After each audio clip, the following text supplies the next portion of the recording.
Hey guys, it's me Simo Orohara, and in this video we'll talk about the secret story of Yamoto and his overall character. When I watched the story guys, I noticed it had the same style as other side stories. It gives us a different perspective on how the character thinks during crucial moments. In fact, I believe if Kubo had given the green light to reveal everything about Yamamoto, the story would have been over an hour long. After all, we're talking about a character who had lived for thousands of years and carved his name in the history of the Soul Society by founding the Shinigami Academy and the strongest organization within Soul Society, the Gotei 13. And this long journey of Yamamoto shaped his way of thinking, making him reflect on many things, both in the past and the present. That's why guys, let's dive together and explore all these aspects.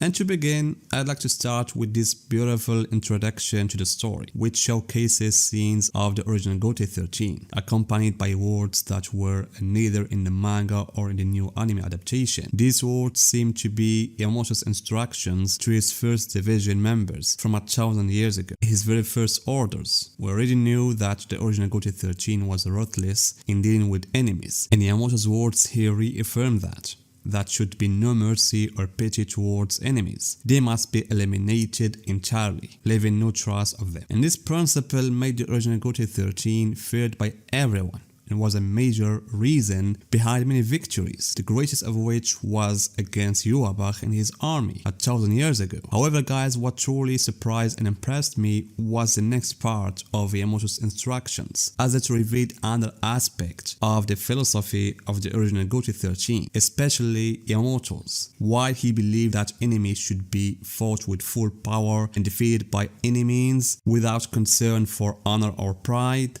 he also emphasized that those who cannot fight or do not challenge them should be ignored. And I see this as a strategic military directive, similar to a commander giving orders to his soldiers during an invasion. That battle is meant only for those who choose to fight, while others who show no hostility should be left alone. In my opinion, this principle goes beyond simple notions of honor and pride.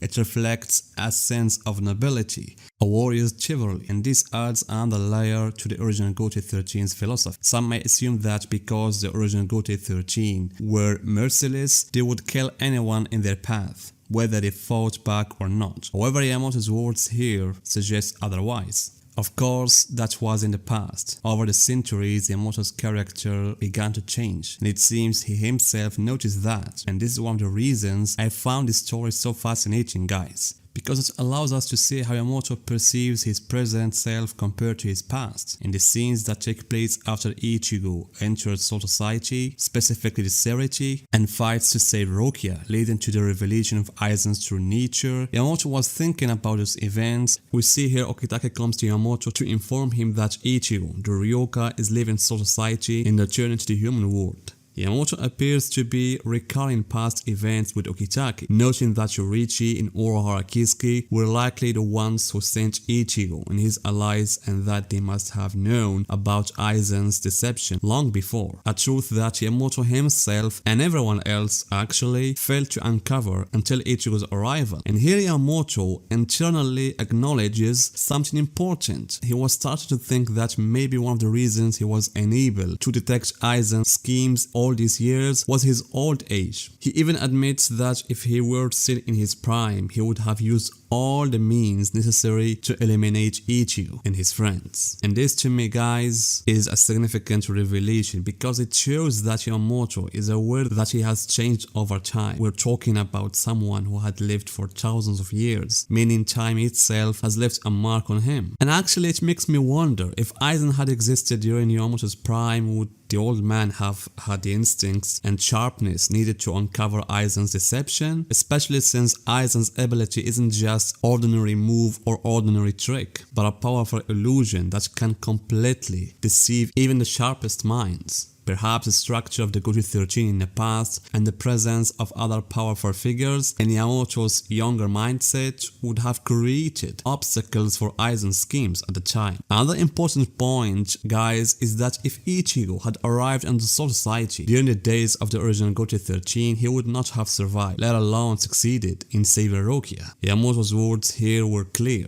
Anyone who attacks them and they saw him as enemy would be crushed without mercy.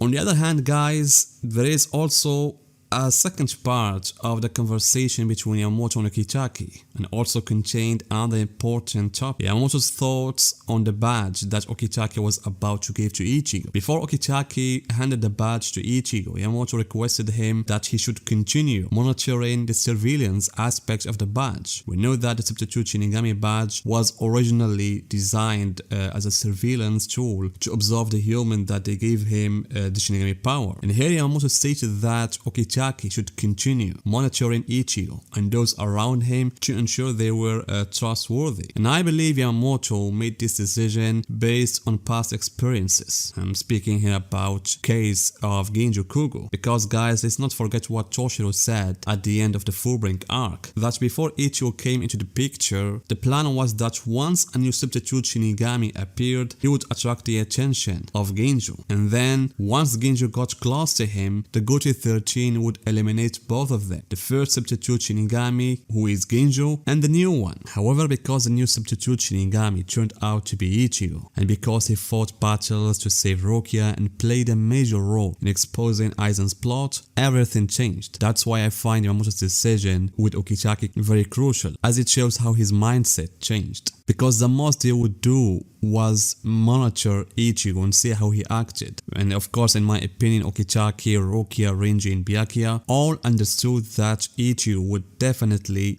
be on their side. But some, especially the old man Yamamoto, still wanted some time to be sure. And in my opinion, this doesn't contradict what was stated in the novel regarding the fact that the Tsuneyashiro family were responsible for the surveillance and the setup that led to Genjo's downfall. It's clear that the Goatee 13 used the badge spying function not to extract the Soul King's fragment for the Fullbring, but rather to eliminate Genjo and any future Substitute Shinigami who followed in his footsteps. But as I mentioned earlier, guys, everything changed with Ichigo's arrival. The final chapters of the Fullbring arc made that very clear. So guys, these were the key points that stood out to me in the story. Yamamoto's words about the original Goatee 13 and their policies 1,000 years ago, how he realized time has changed his personality, what he would have done if he were still young, and how he was one of those who insisted on monitoring Ichigo through the Substitute Shinigami badge. And I'll discuss Yamamoto's statements about restoring Ichigo's Shinigami powers, mentioned at the end of the story, which also ties into the novel The Death Save the Strawberry. I will do that in a separate video where I'll gather all the scenes from the secret stories that reference that events along with what was mentioned in the novel. So guys, what do you think about Yamamoto and his thinking? Tell me guys your opinions in the comments and see you in my next video.